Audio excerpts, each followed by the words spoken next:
Bismillahirrahmanirrahim, and welcome back to this next video. And this is the part 3 of the use of the genetic code table. In my previous videos, I've told you that from a given starting point in your DNA sequence, you are going to make the triplets, which are known as the codons. And then on the basis of these codons, you are going to consult the genetic code table, and then you can get the corresponding amino acid sequence for your DNA sequence. As I've told you, if this is the messenger RNA sequence, the first thing you have to do is you have to make these successive triplets, and then you have to consult the genetic code table, and that is going to give you the amino acid sequence.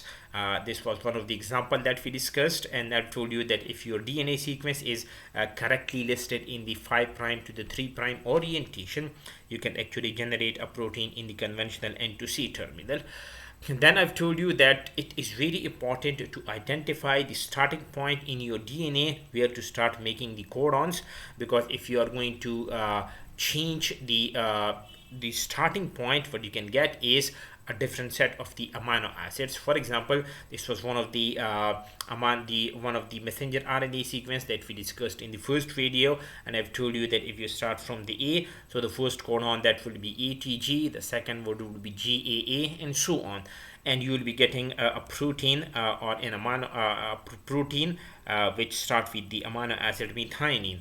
But if you change this particular sequence into a different one, for example, you do not start from the A, you start from the T. So what you will be getting is your first codon is the TGG, the second one is the AAG, the third one is TAT, and so on. And in that particular case, you are going to get a very different set of the amino acid, because in this particular case you are starting from the methionine, in this particular case you are starting with the tryptophan. So that was very important. Now in this particular video, I want to focus on the reading frames. So because of the triplet genetic based code, the codons, a given DNA nucleotide sequence on a given strand can theoretically be translated in 3 different ways. And these 3 different perspectives, they are known as the reading frames. By that I mean you can read a DNA sequence from 3 different positions. For example, if you talk about the DNA, we all know that DNA that is double-stranded, and both of the DNA strands, they can be used for the translation of the protein. So there are a total of 6 possible reading frames for translating a DNA sequence into proteins. For example, if this is one of the sequence from the 5' end to the 3' end, and this is one strand of the DNA, so what you can do is you can start from the A. And if you start from the A, you are going to get your first codon is the ATG, the second one is the ACC, and this is actually the corresponding amino acid sequence that you are going to get. The second possibility is you can start from the T, as you can look at this 2. So the codon that will be TGC, CCA, and the AGC, and so on. So now you are getting a very different set of the amino acid in this particular case. The first thing is you start from the G, so you are going to get the GCC as your first codon, the CAA as your second codon.